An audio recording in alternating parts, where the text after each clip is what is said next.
We have a third child who's not really a child. He's a 95-pound yellow lab.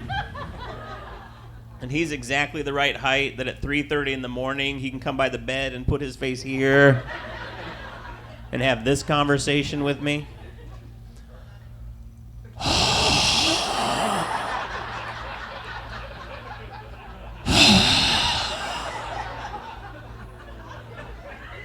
Are you up? Because I'm hungry, and I thought if you were up, we could go outside and pee together. You could feed me, because I don't have thumbs. I'm like shoving him back. I'm like, get back in your bed. He's like, all right, I'll just go over here, and then I'll turn around and see if you changed your mind yet. I was on a date not too long ago and with a girl who's very attractive, and we were talking, and we were having a great conversation, and like we realized we had everything in common. Like I would be like, this is my favorite movie. She's like, oh my gosh, it's my favorite movie too. And I'd be like, really? This is my favorite book. She's like, this is my favorite book too. Band, everything. Like the conversation kept going that way, and as it did, like her face like got more, like she kept looking more and more disgruntled as the conversation was going on.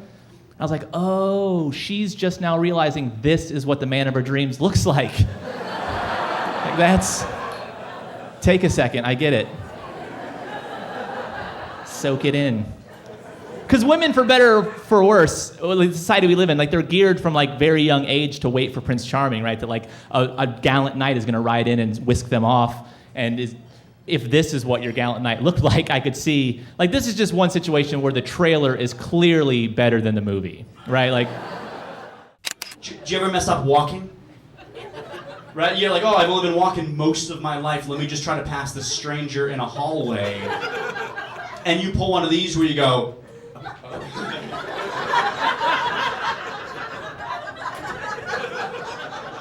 and it feels like it's going on for 45 minutes. And you're just like, get me out of here.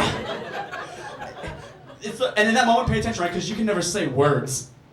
Right? It's never coherent thoughts that come out of your mouth. It's never this. Stop. Let us each proceed to the right, as is the custom in the United States. Okay, good day, sir. It's never gone down like that, has it? The only noise you can make in that moment we all made this noise, you just go like this, you go, I'm sorry. I'm sorry. I'm sorry. Then you start crossing over your own legs for no reason. Then you throw in that little smile nod, which is like we both just forgot how to walk for a second.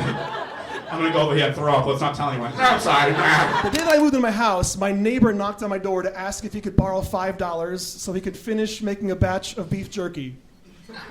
I don't know how to respond to that, new neighbor. I don't know how a jerky manufacturing project can run over its budget. I don't know what you failed to take into account at the outset of this operation that just sprang up on you all of a sudden. I've never made jerky, but I just assumed ingredients-wise you need like meat and the passage of time, which is not even an ingredient so much as an abstract concept. $5 can't buy you.